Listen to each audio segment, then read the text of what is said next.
19 hours GMT. Good evening and welcome to this edition of News 360 from the News Hub. Here in Accra, I am Isa Moni. And I am Solis Rose Quarter. Now let's take a look at the headlines for this evening. The minority in Parliament accuses the President Akufo-Addo of inciting the youth in mining communities.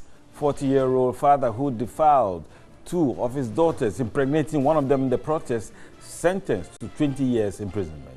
Also coming up this evening, pupils of Chefu-Asensoho Shared District Assembly Basic School in Central Region engaged in menial jobs to generate revenue for their school. And in business, 10% increase in transport fares from Monday, June 4. And on the foreign front, Spanish Prime Minister Mariano Rajoy forced out of office by a no-confidence vote in Parliament. The details of all these stories and many more, including sports and entertainment, coming up in the next 60 minutes. Don't forget that we are live on DSTV channel 279. And now to the details. The minority in Parliament has accused President Akufo-Addo of inciting youth in mining communities against mining firms operating in such areas. The group was reacting to a statement by the President on the poor state of mining communities at the opening of the West Africa Mining Conference in Accra. The President at the opening of the West African Mining Conference described as disgraceful the deplorable state of mining communities like Takwa, Obuasi and Pristia compared to Johannesburg in South Africa after decades of gold mining. But the minority says the President's comment is misplaced and has the tendency of inciting conflict between the youth and mining firms. You hold the biggest responsibility to ensure that these communities develop. Don't deceive the people when you come. You will develop them, and then when you got the power, then you are now shifting blame to the international mining companies. The minority spokesperson on Mines and Energy, Adams Mutawakilu, is of the view the President is shirking his responsibility to the mining firms, arguing he should rather ensure that royalties paid to the state are used to develop the communities. According to him, government gets royalties, dividends, corporate tax, income tax, surface rentals, and windfall tax. The MP for Damongo is also demanding explanations from government as to how dividend of some 3.6 billion cedis in mining royalties was disbursed. If you receive 3.6 billion Ghana cedis and then goes to condemn them and make it as if they are responsible for the construction of the roads, the clinics, the water projects, I beg to differ. They do have a trust fund in which they vote money and use it for development. The responsibility lies on the government of the Republic of Ghana. He also criticized government for not constituting the district mining committee boards expected to have an oversight responsibility on the use of royalties as per the Mineral Development Fund Act 2016. So I want to put before the President, Mr. President, ensure that you immediately inaugurated the Mineral Development Fund Board to start work. 2, remove the capping and allow it to be the 20%. If possible, increase it to 30% for the good people of Ghana and the communities that are deplorable and you are complaining about to benefit. Now, the Criminal Investigations Department of the Ghana Police Service says it has not preferred any charges against the embattled GFA boss, Kwesi Nyantakyi, as being peddled. Director General of CID DCOP Mameya Tiwa Ado Dankwa insisted the suspect has only been cautioned in accordance with investigative procedures. Acting upon a request from the President, Nana Addo Dankwa Akufo-Addo, the Criminal Investigations Department of the Police Service picked up the Ghana Football Association President Kwesi Nyantakyi on Wednesday, May 23, for questioning. The President was privy to the footage of the upcoming Anas Remeyaw Anak expose entitled Number 12, which was been touted to be a mix of football and politics. Even before the GFA boss could leave the CID headquarters, news went viral that Kwesi Nyantakyi has been charged with defrauding by false pretense. This has generated public debate, with many condemning the police, describing the charge as inappropriate. But the Director General of Police CID, DCOP Mamiya Tiwa Adodankwa, disagrees. According to her, what is being referred to as charge is only an investigative caution. And it is when we finish with our investigation and we finish with evidence gathering and we are able to establish that a case that we are investigating against him has been established, then we charge him. Until that time, he has only been cautioned. The CID boss earlier explained the difference between investigation caution and charging a suspect. Even if you invite somebody, they say, oh, the person has been charged. We don't charge until we have finished our investigation and we are very sure of the evidence available. That is enough to present somebody before a court or competent jurisdiction. You are cautioning the person that in the course of your investigation, he has been identified as somebody who is alleged to have committed that offense. So you take a caution statement, you take charge statement when you have finished with your investigation and you are sure now it is no longer allegation. You have found evidence to support the initial allegation that was brought before you. DCOP Mamiya Tiwa Adodankwa, however, declined to comment on the outcome of police investigations into the matter, insisting the public will be informed at the right time. And absentee fathers, single-parent homes, and even social media penetration continue to change dynamics in raising children. In the following report, Natalie Fort, my colleague, seeks to find out what parents make of raising children in the 21st century as Ghana joins the rest of the world to mark World Parent Day. World Parent Day is a day set aside to mark the unique role that parents play in bringing up their wards to become responsible citizens. Today, as we mark World Parent Day, we seek to find out what parents make of their unique role in society. Parenting could be described as something no one can ever be fully prepared for. Though a role easily assumed as long as one can bear or adopt children, the responsibilities attached are enormous. Parenting includes giving physical, emotional, social, financial, and intellectual support in the development of a child, right from infancy to adulthood. Most of all, you have to take them, you have to educate them in their school.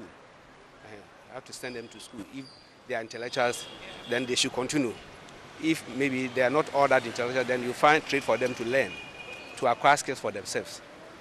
Yeah, so this is how I see parental care. When I was in school, my mom would say, hey, if you don't let me, I'm a mokola or I'm a market woman. So if you want to come there, you two don't learn. You know, now my children are not grown yet. I wish all the best for them. But as they are going, I think I'll also have that mind to impact certain things to them, to tell them the good and the bad.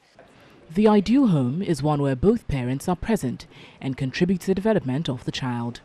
However, current statistics show 40% of children are born to unmarried women. 1 in 4 children under the age of 18, a total of about 17.4 million, are being raised without a father.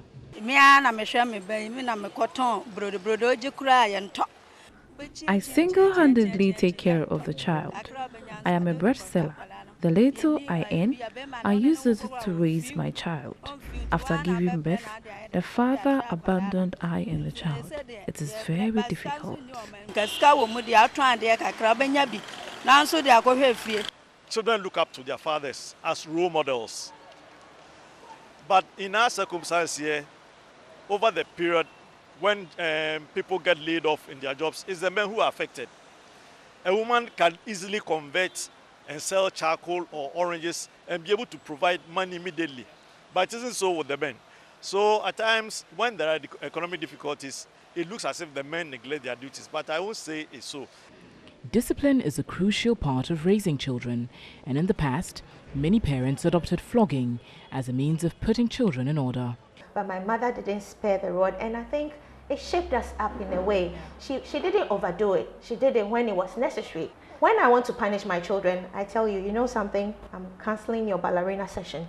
I'm canceling your tablet usage, your screen time. I'm reducing your screen time. You're not going to use the screen until Sunday. So these are the modern things that we use to punish children. The child, as for beating there, it will come, but you need to, you know, lower that beating, bring down the beating. Yes, beating there, it will come. Talking and it's a mixture of the two. When you don't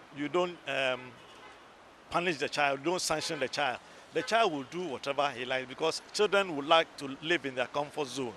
You see, so you mix the two. You show love to the children, even when the child does wrong and you are punishing the child. You let the child realize that this is what I'm punishing you for. The United Nations set aside June 1 as Global Day of Parents to appreciate parents for their selfless commitment to children and their lifelong sacrifice towards nurturing this relationship. Despite the overwhelming benefits of both parent homes, the stay together for kids axiom isn't always the best, especially if the parents are in a conflict relationship. In spite of this, intact families tend to be more stable and parents tend to be more involved in their children's lives and their development. Natalie Fort, TV3 News, Accra.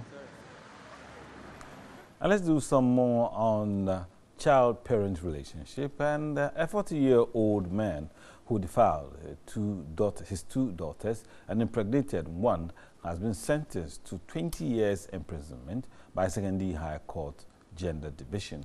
Joshua Kwesi Mensah pleaded guilty to all the 4 counts of unlawful charge, removal, incest, and defilement, and the court charged him accordingly.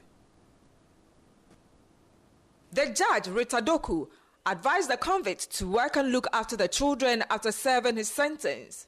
A caution was also given to the mother of the victims not to leave her daughters in the care of any man again. Prosecuting, Elizabeth Addo told the court that Joshua Kweku Mensah started having sex with the daughters in Accra after separating with their mother. He then secretly brought them to the Western region, where he continued with the act till the elder one, who is 14 years, became pregnant. The mother, Yafosua, upon a tip-off, rushed down to Daboase, where her fears were confirmed, following which she made a report to the police for him to be arrested.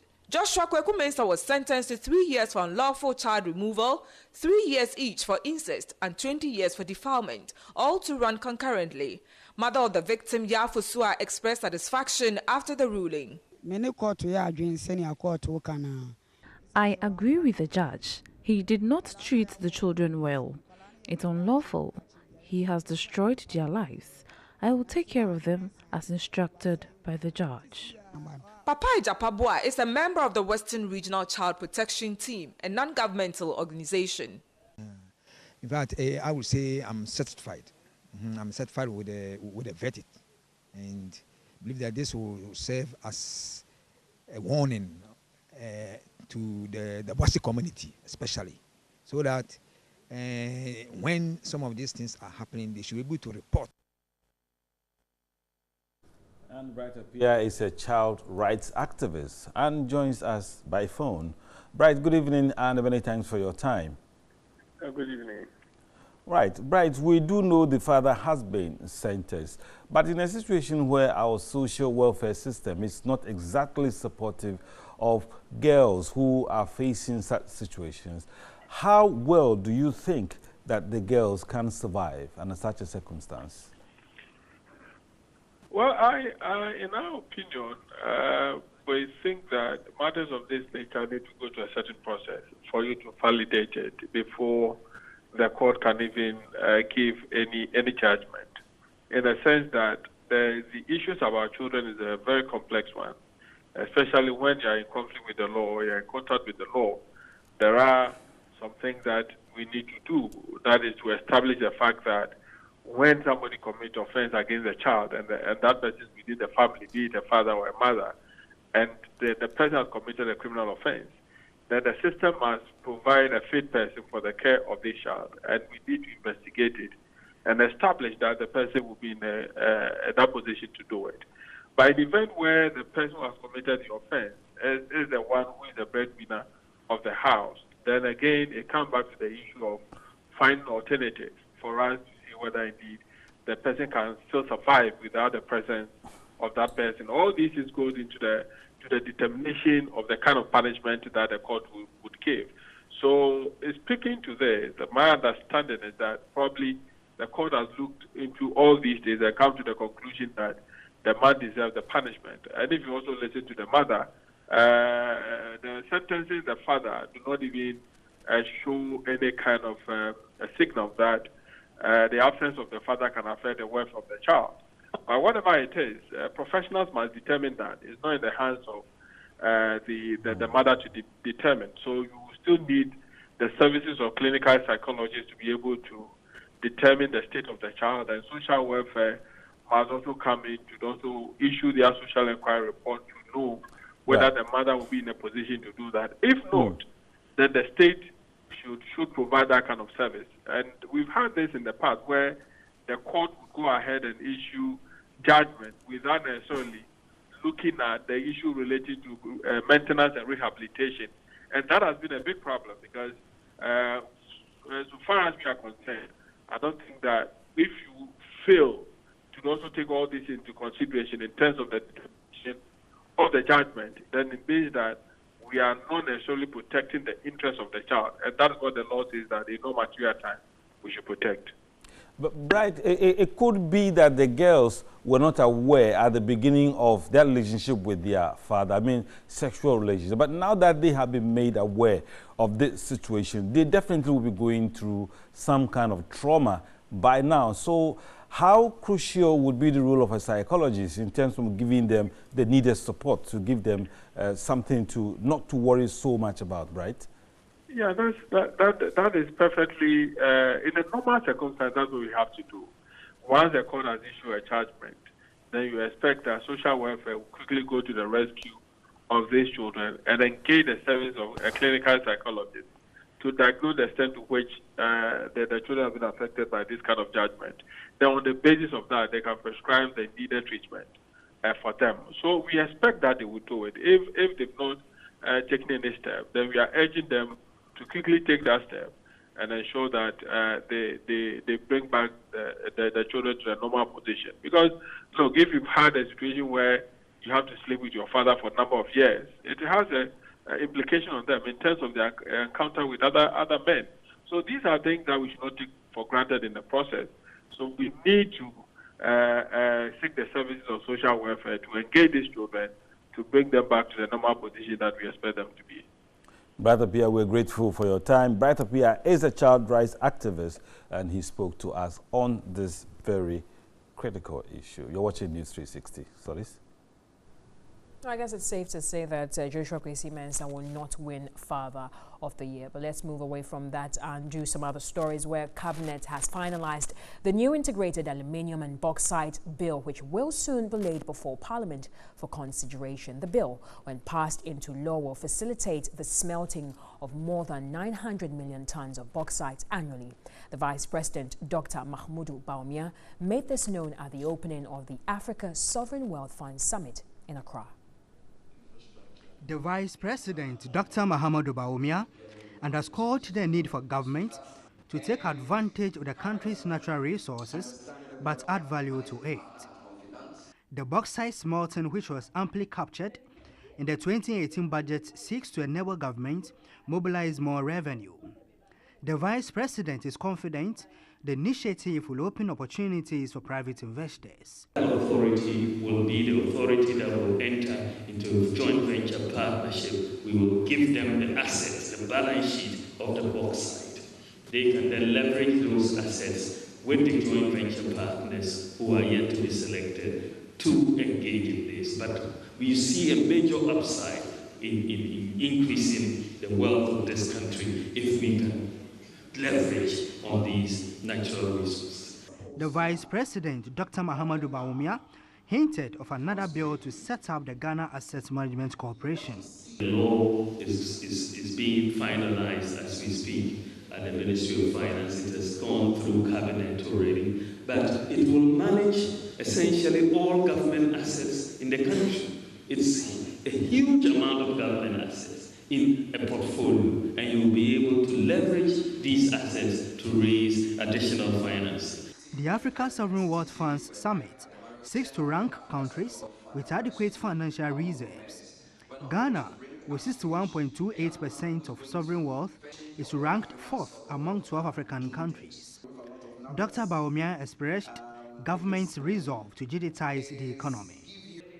Chairman of the African Sovereign Wealth Funds, Paulo Gomez, challenged African leaders to mobilize domestic resources to improve on their economies. I'm not saying that the sovereign fund will be the only solution, the panacea for this transformation. But it's about saving. And even if you have to save $1 million, start small. Start small, make sure that it's transparent. Other speakers proposed the need for alternative sources of funding to maintain the stability of their sovereign wealth funds. And on MTN Video Report today, our citizen journalist Andrew Donko reports on a stench from a manhole, which he describes as worrying.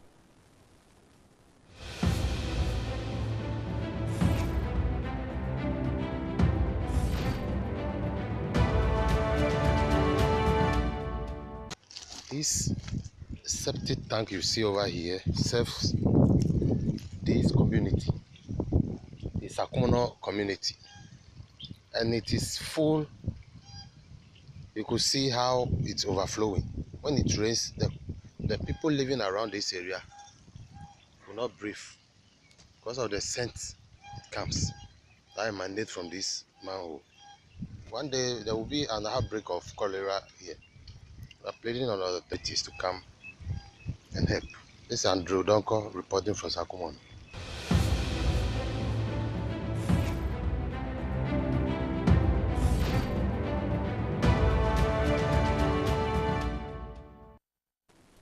Right, so you can also send your video via WhatsApp on 0551 433 044. That's 0551 433 044. Well, it's still News 360 and still to come in the bulletin this evening. Pupils of Chefua Senso Hoshet District Assembly Basic School in Central Region engage in menial jobs to generate revenue for their school. And 10% increase in transport fares from Monday, June 4.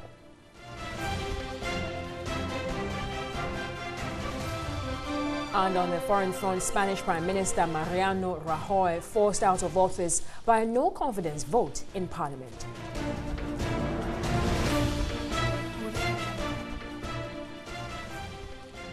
We have more stories coming up this hour. Stay with us.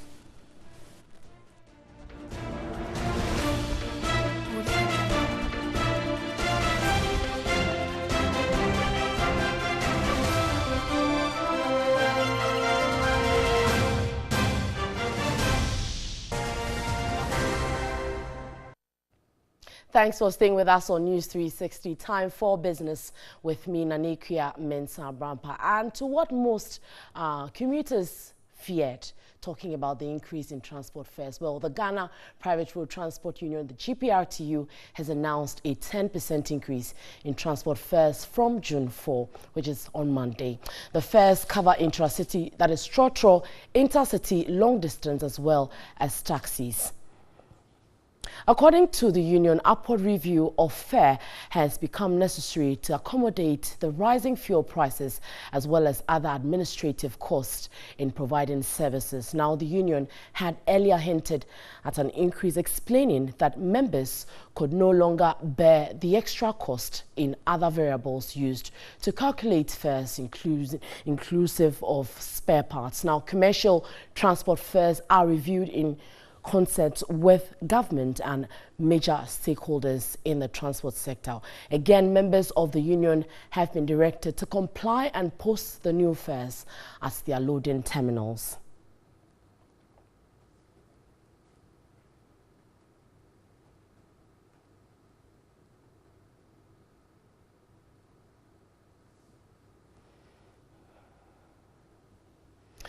To some more tonight, and a World Bank report on the emerging fiscal and debt risk in sub-Saharan Africa in April 2018 revealed the number of countries on high risk of debt distress increased from 8 in 2013 to 18 in March 2018. Ghana was on that infamous list, and as Ghana's debt stock hits 145 billion Ghana cedis in February, Non Falong in this report explores sustainability implications and appropriate policy considerations.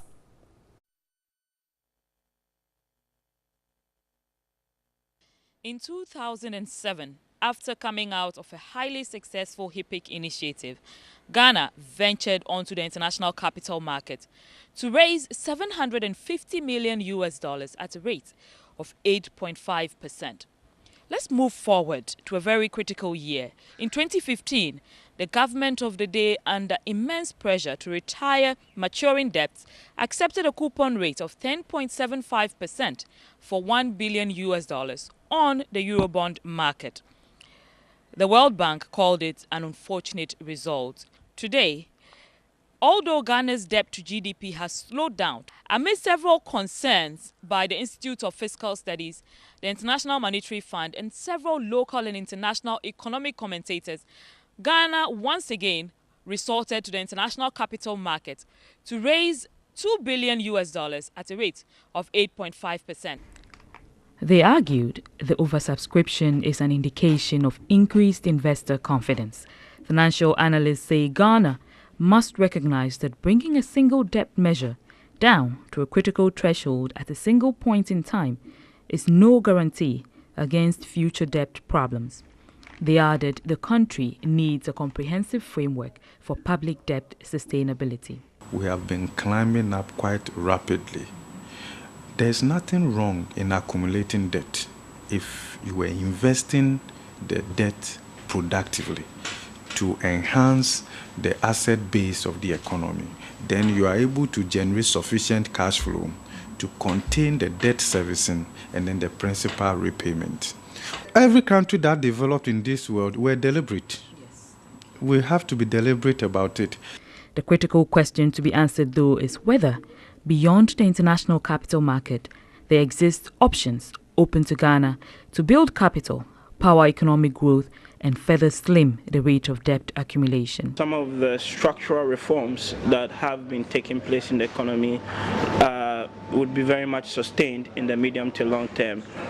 So by that I mean, for example, things like introducing the give-me system, the contracting processes at the, from the national right down to the district assemblies. Analysts explained to kick the debt habit, Ghana must diversify the economy to grow other sectors away from a heavy focus on oil, be deliberate about development, follow through with strategic plans, increase domestic revenue, and lower public expectations that put pressure on politicians to deliver short-term goals that do not serve long-term interest.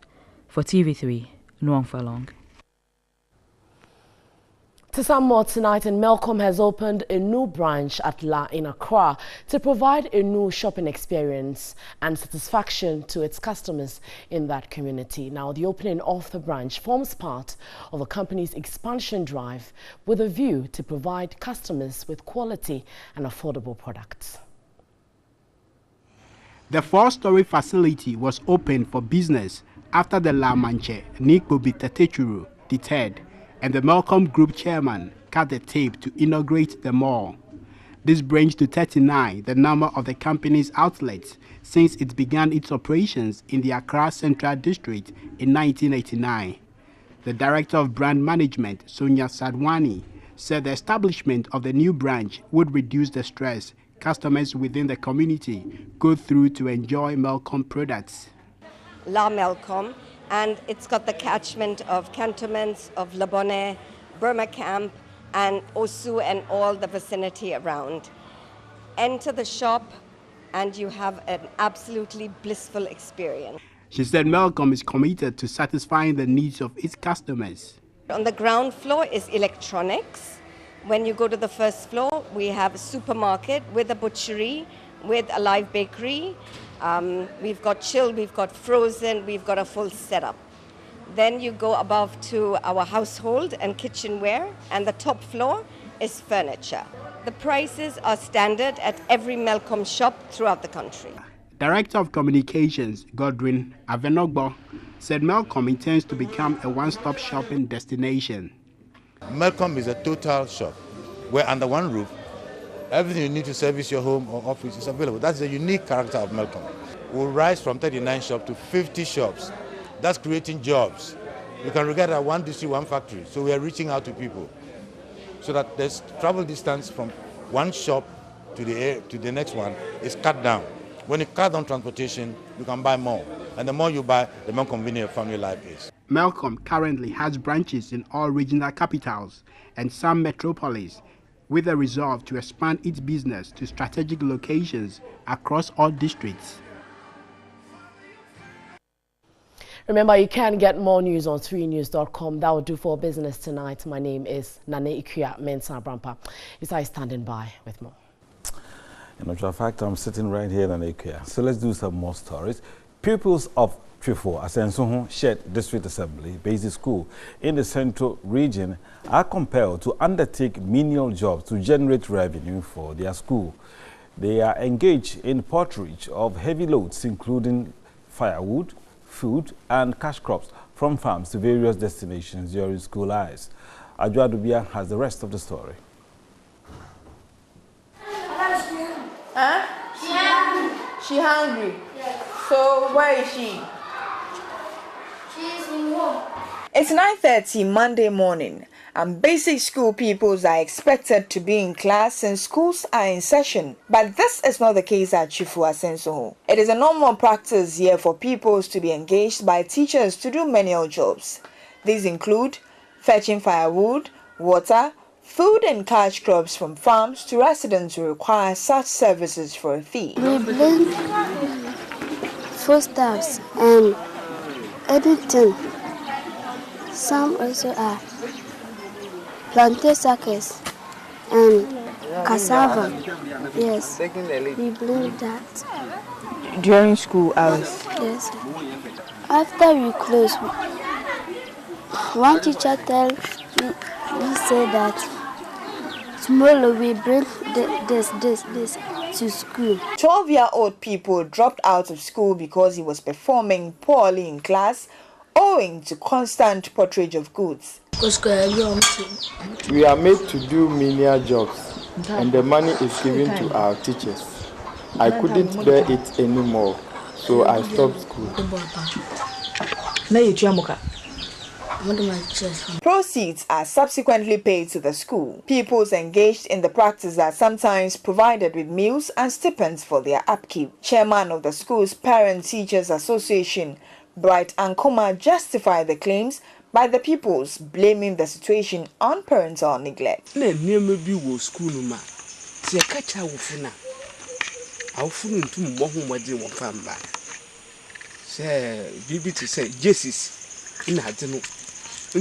Teachers no ya wagre say wonya pa bia wo bekekedi na wala to sa Jesus no na yamba ne de say wo don wo so pa bi wo ha ayi wonya do na wakodo bi wo ha say obi nkuredan na wonye utabu bia na wakosia. Mr. Nkuma is basically telling me that there was a special need in the school, so the students or the teachers actually had to rely on these kids to go to people's farms to work. And at the end of the day, the money that they earn from their laboring, that is what they use to support school activities. He said the practice, however, became so alarming to an extent that teachers were asked to put a stop to it, but to no avail. The assistant headmaster of the school, James Lawrence Donko, also admitted the ongoing practice, which is without doubt child labor. The International Labour Organization defines child labor as work that deprives children of their childhood, potential and dignity. Under no circumstances are children allowed porterage of heavy load, among other things. In Ghana, any employer who contravenes this provision shall be liable on summary conviction to a fine not exceeding 1,000 Ghana cedis or to imprisonment for a term not exceeding 2 years or both. The Human Resource Manager of the Ghana Education Service at the Chifoyaman Lower Dencha District, Gregory Amoako Atta, who would not speak on camera, told the news team despite such situations being prevalent in rural communities, this particular issue had not come to his attention. The Ghana Labour Standards Survey in 2014 revealed that about 2 million children aged between 5 and 17 are engaged in child labour, with 40% from deprived communities. For TV3 News, Ajwa Adubia Owusu, Chifu Asenso.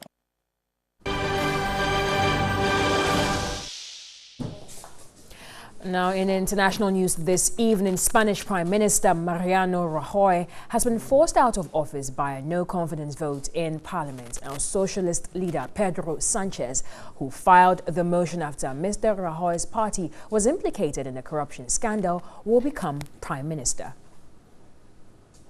Ahead of Friday's vote, Mr. Sanchez said a new page in the history of Spain's democracy is going to be signed. Mr. Rajoy is the first prime minister in modern Spanish history to be defeated in a no-confidence motion. The leader of the Conservative People's Party has been prime minister since 2011. During the second day of debate on Friday, Mr. Rajoy admitted facing defeat and told MPs that it has been an honor to leave a better Spain than he found it. Mr. Sanchez secured a majority in the vote after gaining support from various smaller parties, including the Basque Nationalist Party, with 180 MPs backed the motion. Mr. Sanchez secured a majority in the vote after gaining support from various smaller parties, including the Basque Nationalist Party, as 180 MPs backed the motion, 169 voted against, and 1 abstention. Mr. Sanchez says Mr. Rajoy, 63, had failed to take responsibility for his party's involvement in the scandal, which hit the headlines again last week after one of its former treasurers was given a 33-year jail sentence. Many Spanish voters, exasperated by corruption scandals involving the traditional centre-right PP and centre-left socialist parties, have abandoned them for newcomers like the left-wing We Can and pro-market Citizens, as well as regional parties. Hello, so for the next few minutes, I'll be bringing you what's trending in arts and entertainment in Ghana. Let's start with the I Am a NAS Challenge. The latest buzz on social media is the I Am a NAS Challenge, with people posting funny pictures claiming to have unmasked the man in the mask. The search rages. Like it or not, celebrated investigative journalist Anas Aremiao Anas is the man of the moment. His yet-to-be screened expose on the rot in Ghana's football administration is the talk of town. To many, the man in mask is a hero worth celebrating. But to legislator Kennedy Ejapon, Anas is dishonest and must be exposed. Kennedy caused a stir, releasing pictures purported to be Anas. Interestingly, the pictures turned out not to be the real Anas. Kumawood actor Oboy Salinko came out claiming one of the photos making round is actually him. I have seen the photo and I am pissed off. It is my photo in one of the movies I shot. Does he want someone to kill me? The actor posted. So if the well-connected politician got Anas' identity wrong, who then is Anas? That has triggered a social media craze with people posting funny photographs claiming to be Anas. Trust Ghanaians to get lighter with every issue. Could this be Anas? Also joining the I Am Anas trend is Kumawood actor Akrobeto. As Aremiao Anas, nobody can stop me. I'm working for only God and country, Ghana, my motherland. Nobody can stop me. Love us is my talent. But in all this, many are also asking, what if Kennedy is Anas? And I'm sure that gave you some good love this evening. But away from that, Media General's Music Business Dialogue was attended by musicians, artists, managers, and promoters. They described the seminar as a great learning curve and look forward to more of such insightful engagements in the future. this very seminar? Okay, well, first and foremost, I think it was a very good one. Looking at we putting out content freely, artists releasing singles on top of singles without monetizing it, people downloading it for free, some people selling our songs without our knowledge. I think it has brought so much light, you know, not to me alone, but to everybody in the industry. And also looking at the way forward, how artists can make money, you know, from their creativity. I think that there have been a clear light shown on that. Yeah. So me, what I would say, in my point of view is, we the musicians, we the artists, they should take things serious and let's join forces together to make these things work, because it's a good point they are bringing. Industry is the structures. It's a structure that allow a musician for his music to be protected. So corporate institutions of Ghana have got their say. It is time for them to wake up from their air-conditioned office, come out and protect musicians' work from being pirated. Because when you create, it comes out and it's being pirated. When you create, it comes out, it's being pirated. What energy would you have to go to the studio and spend large sums of money to protect your work again? That is it.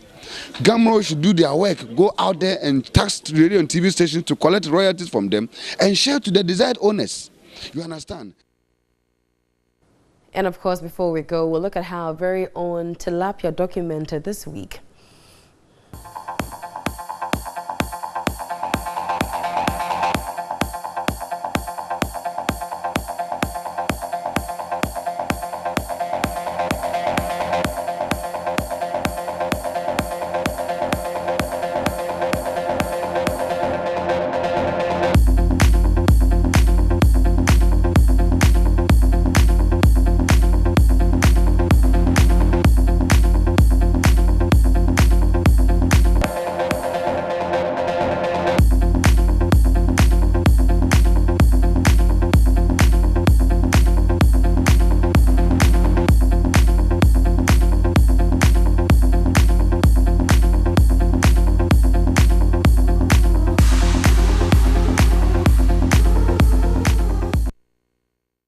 My favorite, if you ask him, would be the Ubini one.